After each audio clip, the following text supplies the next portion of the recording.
बिस्मिल्लाहिर्रहमानिर्रहीम। या का नाबुदु व इय्याका नस्तईन। अस्सलाम वालेकुम dear students, you are watching your own channel Maths Time Pak. आज हम लोग एक्सरसाइज 7B का क्वेश्चन नंबर 3 सॉल्व करने जा रहे हैं। सो इसमें दिया गया है in each of the following figures AB is parallel to CD। ठीक है, AB और CD दो लाइंस हैं, स्ट्रेट लाइंस हैं जो कि पैरेलल हैं। ठीक है, find the values of the unknowns. अब हम लोगों ने अननोन्स की वैल्यूज फाइंड करनी है, जैसे कि हम लोगों ने क्वेश्चन नंबर 2 में किया था।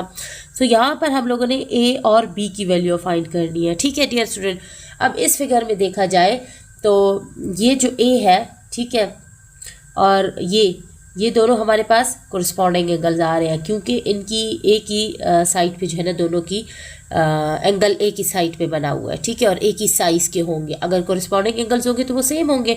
सो ये 38 है, तो ये A भी हमारे पास 38 होगा। ठीक है डियर स्टूडेंट, इसको हम लोग लिख लेते हैं। सो यहाँ पर हम लोग लिखेंगे A is equal to 38 degree, और वजह भी बता देंगे कि ये है कोरिस्पॉन्डिंग एंगल। ठीक है, इस तरह ब्रैकेट में हम लोग कोरिस्पॉन्डिंग एंगल लिख देंगे। अब हम लोग B की वैल्यू फाइंड करते हैं। अब हम लोगों ने B की वैल्यू फाइंड करनी है, तो B के साथ 2 भी लगा हुआ है। ठीक है डियर स्टूडेंट, अगर इस एंगल को देखा जाए तो ये पूरा एंगल इसका कोरिस्पॉन्डिंग एंगल बन रहा है। ठीक है डियर स्टूडेंट, तो इस वाले कोरिस्पॉन्डिंग एंगल में 2 एंगल्स ऐड हो रहे हैं, तो तब जाके ये पूरा एंगल बनेगा। ठीक है, सो हम लोगों ने क्या करना है, इन दोनों एंगल्स को ऐड कर देना है, तो ये और ये इक्वल हो जाएंगे। ठीक है, तो B की वैल्यू निकल आएगी। So let's start. सो हम लोग यहाँ पर क्या लिखेंगे, A + 30 is equal to 2B। ठीक है, यहाँ पर भी हम लगा देते हैं डिग्री, और ये भी कोरिस्पॉन्डिंग एंगल। ठीक है, जैसे कि मैं आप लोगों को दिखा चुकी हूँ, सेम साइज़ के होंगे कोरिस्पॉन्डिंग एंगल। ठीक है, तो अब हम लोगों ने क्या करना है, ये जो 30 है ना, ठीक है, इसको इधर ही हम लोगों ने रहने देना है। ठीक है, और हम लोगों ने A की वैल्यू डाल देनी है। A हमारे पास 38 था। ठीक है, सो ये हो जाएगा 38 + 30, ठीक है, इज इक्वल टू 2B। अब हम लोगों ने दोनों को ऐड कर देना है, तो ये 68 हो जाएगा। ठीक है, और ये 2B।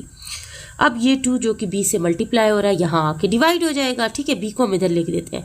सो 68 / 2 हो जाएगा। ठीक है डियर स्टूडेंट, सो ये 2 1s are 2, 2 3s are 6 and 2 4s are 8, तो हमारे पास B की वैल्यू 34 डिग्री आ जाएगा, बहुत ईजी। ठीक है डियर स्टूडेंट, इस तरह हमारा फर्स्ट पार्ट इसका कंप्लीट होता है। B पार्ट की तरफ मूव करते हैं। So dear student, B part को देखा जाए तो यहाँ पर हमने C और D की वैल्यू फाइंड करनी है।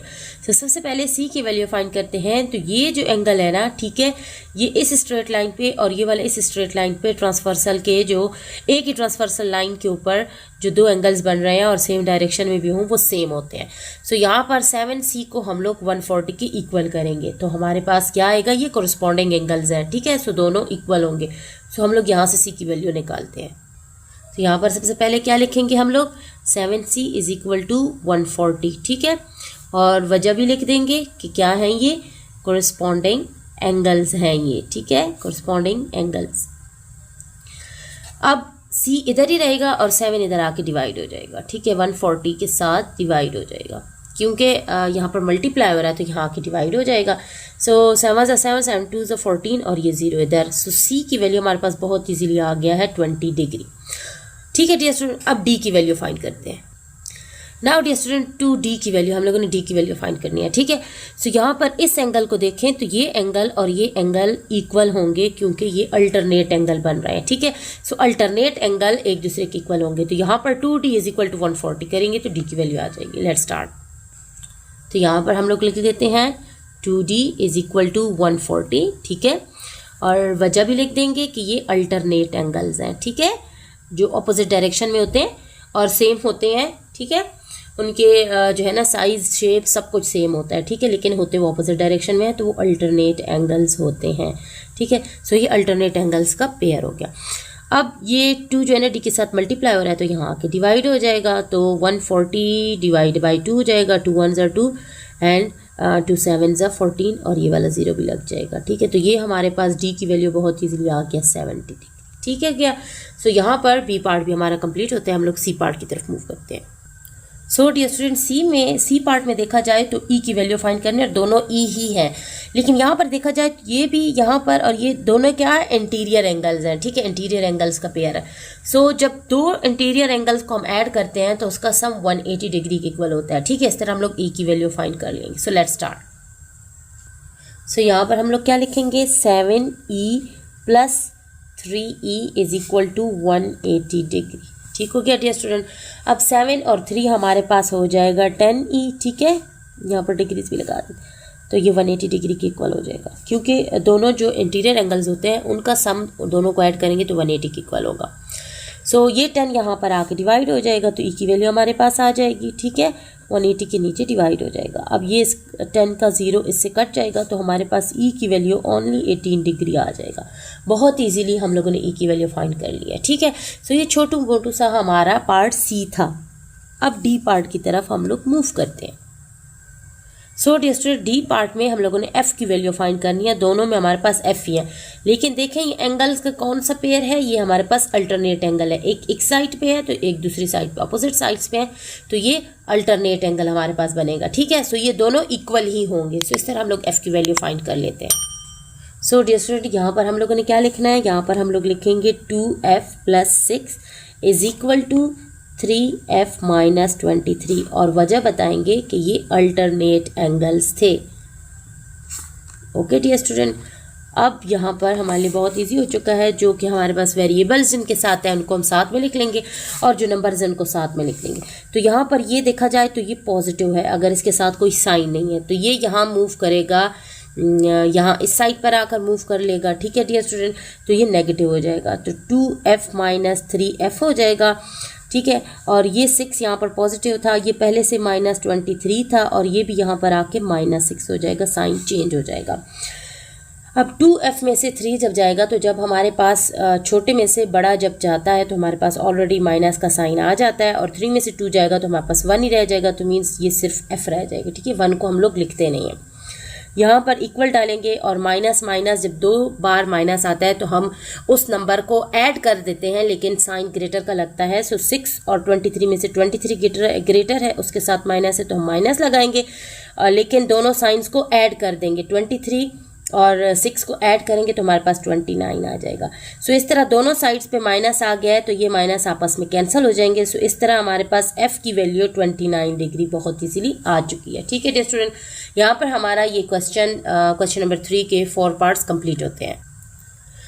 और अगर डियर स्टूडेंट आप लोग साइंटिफिक कैलकुलेटर बाय करना चाहते हैं तो दराज पर मेरा कोड यूज़ करके बहुत इजीली आप लोग बहुत ही प्यारा सा साइंटिफिक कैलकुलेटर बाय कर सकते हैं। और अगर किसी को मैथमेटिकल ज्योमेट्री बॉक्स बाय करना है तो वो भी मेरा कोड यूज़ करके दराज से आप लोग बाय कर सकते हैं। सो डियर स्टूडेंट, इस तरह क्वेश्चन नंबर 3 कंप्लीट होता है। क्वेश्चन नंबर 4 को स्टार्ट लेंगे, इंटरमीडिएट लेवल में है। इसमें भी गिवन है कि ए और बी और सी और डी, ठीक है, 2 स्ट्रेट लाइंस है हमारे पास, पैरेलल स्ट्रेट लाइंस है। Find the value of unknown each of the following figures. ठीक है, अब हम लोगों ने अननोन वैल्यूज फाइंड करनी है। अब यहाँ पर हम लोगों ने ए को फाइंड करना है।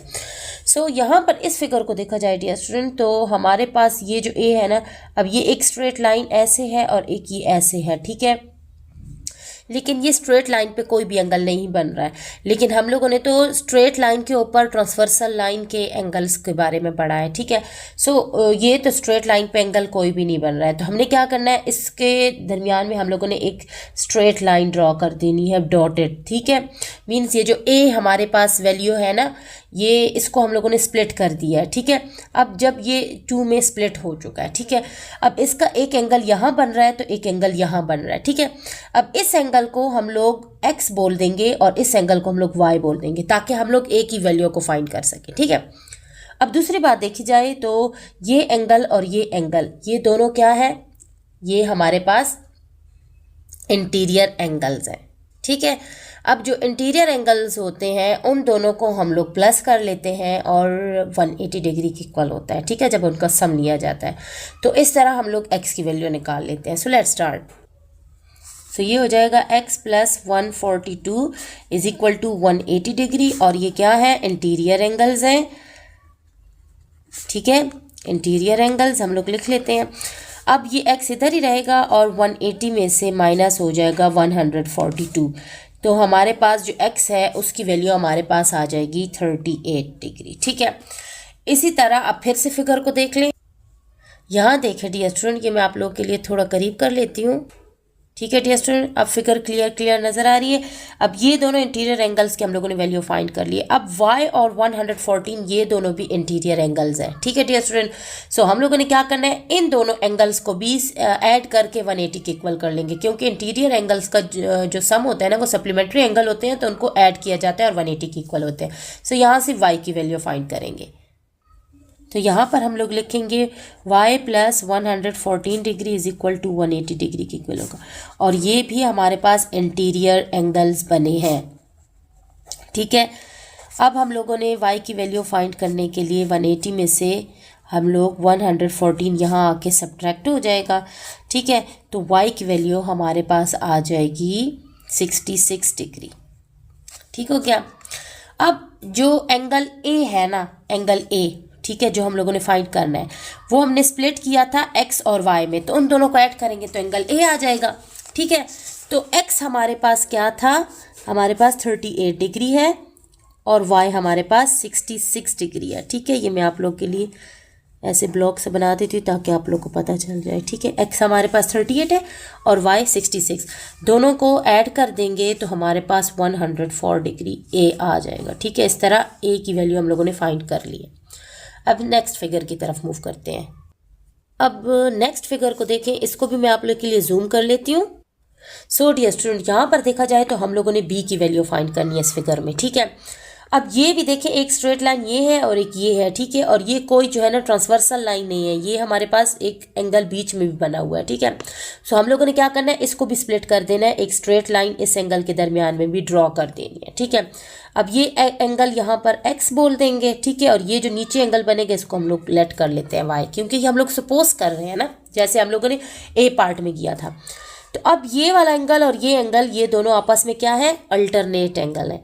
ठीक है, सो अल्टरनेट एंगल जब ये 69 है तो ये भी हमारे पास x जो है ना वो भी 69 डिग्री होगा। ठीक है, मैंने साइड पे लिख लिया है। ठीक है, जब मैं जूम हटाऊंगी आप लोग को नज़र आ जाएगा। और अब ये y और ये देखा जाए तो ये भी क्या है, अल्टरनेट एंगल्स है, तो ये 37 है तो ये भी 37 ही होगा।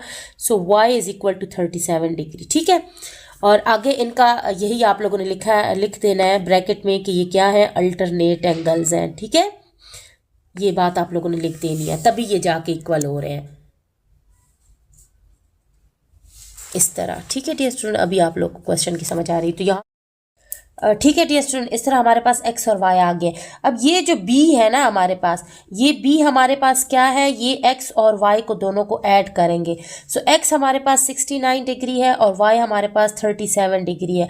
अब हम लोग दोनों को ऐड कर देंगे। ठीक है, जब ऐड करेंगे तो हमारे पास b की वैल्यू 106 डिग्री आ जाएगी बहुत ईजिली। ठीक है, तो b पार्ट को हम लोगों ने इधर ही अटेम्प्ट कर दिया। ठीक है डियर स्टूडेंट, सो आज हम लोगों ने क्वेश्चन नंबर 3 और क्वेश्चन नंबर 4 को सॉल्व कर लिया है। नेक्स्ट क्वेश्चन के लिए इंशाल्लाह फिर मुलाकात करेंगे, तब तक के लिए stay tuned, keep watching and Allah हाफिज़।